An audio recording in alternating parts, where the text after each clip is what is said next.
कुछ कह गए कुछ सह गए, कुछ कहते कहते रह गए, कुछ सह गए कुछ कह गए, कुछ कहते कहते रह गए, मैं से ही तू गलत के चक्कर में ना जाने कितने रिश्ते ढह गए।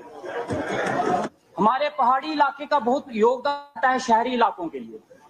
हम पहाड़ी इलाके एक तरह से लाइफलाइन है शहरी इलाकों के लिए। पानी जो है पहाड़ का आएगा, ठंडी हवा पहाड़ की आएगी, उसके बाद इवन की घी पहाड़ का आएगा, राजमा पहाड़ के आएंगे, आलू पहाड़ के आएंगे, सब कुछ पहाड़ का आएगा, लकड़ी पहाड़ की आएगी। लेकिन जब फायदा देने की बारी आती है तो कहीं ना कहीं डिस्क्रिमिनेशन हम पहाड़ियों के साथ हो जाती है। हम पहाड़ियों को कहीं ना कहीं इग्नोर कर दिया जाता है। तो मैं शहर के जितने हमारे एमएलए हैं, मैं इनसे रिक्वेस्ट करूंगा कि अगर स्वच्छ हवा चाहिए, पानी चाहिए और बिजली भी, वो भी पहाड़ की है, क्योंकि जमीन हमारी, पानी हमारा, तो बिजली भी वहीं से आ रही है।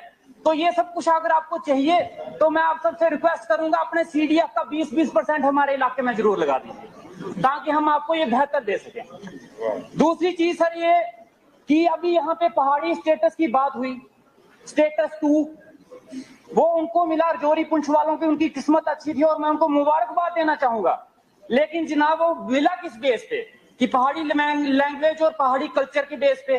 तो पहाड़ी लैंग्वेज और पहाड़ी कल्चर हमारे बनी का भी है, भद्रवाह का भी है, डोडा का भी है, किश्तवाड़ का भी है, लेकिन बाकी इलाकों वाले शायद चाहते नहीं है, उन्होंने मांगा नहीं, लेकिन मुझे चाहिए। मैं चाहता हूं कि बनी को उसी लैंग्वेज के बेस पे, उसी कल्चर के बेस पे, उन्हीं पहाड़ों के बेस पे हमें बनी को पहाड़ी एसटी स्टेटस दिया जाए। और ये बनी की मेन डिमांड है। अगर आने वाले वक्त में हम बनी को इग्नोर कर दिया गया, अगर ये पहाड़ी स्टेटस नहीं दिया गया, तो आने वाले वक्त में हम पूरा का पूरा बनी मैं लेके सड़क पे उतर जाऊंगा और शायद आपके सेक्रेटरीट के बाहर बैठ जाऊंगा धरने पे। लेकिन मुझे पहाड़ी एसटी स्टेटस की मैं डिमांड करता हूं, ये इस चीज पे नजर दी जाए। दूसरा सर, उसके बाद कुछ चीजें ऐसी हैं जैसे रोड्स बनते हैं हमारे, जितने रोड्स बनते हैं वो क्या करते हैं, अपना मटेरियल जो है वो फेंक देते हैं दरिया में, जब साइड पे फेंकते हैं, जिसकी वजह से काफी सारे पेड़ जो होते हैं वो डिस्ट्रॉय हो जाते हैं। और इसी की वजह से, रोड की वजह से हमारी कुछ नहरें हैं जो टूट गई हैं। डुगन टू बड़ी एक बहुत इंपॉर्टेंट नहर थी जिसकी वजह से लोग कल्टीवेट करते थे, वो टूट चुकी है। मैं चाहता हूं कि उसको फिर से रिपेयर किया जाए, उसको दोबारा से बनाया जाए। और इसके साथ साथ सर हमारे पीएचई के कुछ डेली वेजर हैं। एक का नाम है बालकृष्ण जो 2022 में रिटायर हो गया, एक का नाम है हरिचंद्र जो 2024 में रिटायर हो गया। होता क्या है, रिटायरमेंट के बाद कुछ ना कुछ गवर्नमेंट एम्प्लॉय को पैसा मिलता है कि वो घर पैसा लेके जाता है, लेकिन उसको कुछ नहीं मिला बेचारों। उसको उसी डिपार्टमेंट के लोगों ने पैसे इकट्ठे करके, हमारे गांव में एक बुलटोई होती है, वो उसको गिफ्ट दी, बेचारे वो भी ले जाओ, वो भी खाली। और उसके साथ साथ उसको मिला क्या, 72 महीनों की सैलरी उसको आज तक नहीं मिली।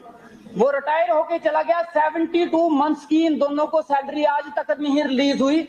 मैं चाहता हूं रिटायरमेंट के बाद एक्स्ट्रा देना तो छोड़ो, जो बनता था वो तो कम से कम उनका मिलना चाहिए। उसके बाद सर मैं बात करना चाहूंगा फॉरेस्ट डिपार्टमेंट के ऊपर। फॉरेस्ट डिपार्टमेंट सर, उसके आगे तो मेरे हाथ खड़े हो गए।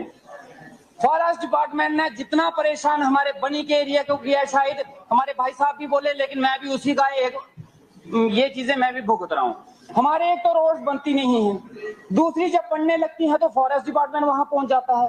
2 रोड मेरी ऐसी थी, जो कटली वाली रोड थी, वो मल्हार टू मरहूम रोड था, जिसकी पेमेंट हो चुकी थी, सब कुछ मिल चुका था, लेकिन क्लियरेंस नहीं मिल रही थी। आज आके मैंने वहां प्रोटेस्ट करके जेसीबी के ऊपर जबरदस्ती चढ़ के वो रोड का काम चलवाया और उसके दूसरे दिन क्लियरेंस मिल गई।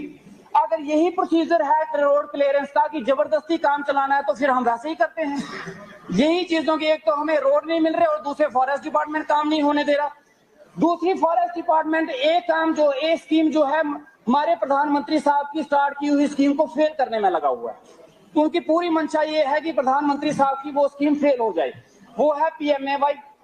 हमारे वहां जितने भी घर बनते हैं उनको लकड़ी की जरूरत पड़ती है, 6 महीने से एक साल से फाइलें उनके ऑफिस में पड़ी हुई हैं, लेकिन लकड़ियां नहीं मिल रही। वो फॉरेस्ट लकड़ी की सैंक्शन नहीं दे रहा है, जबकि हमारे इस पहाड़ी पश्चिमिंदा इलाके में जब बर्फ पड़ती है तो हजारों की तादाद में पेड़ गिरते हैं और वहीं पे वो सड़कें बेस्ट हो जाते हैं।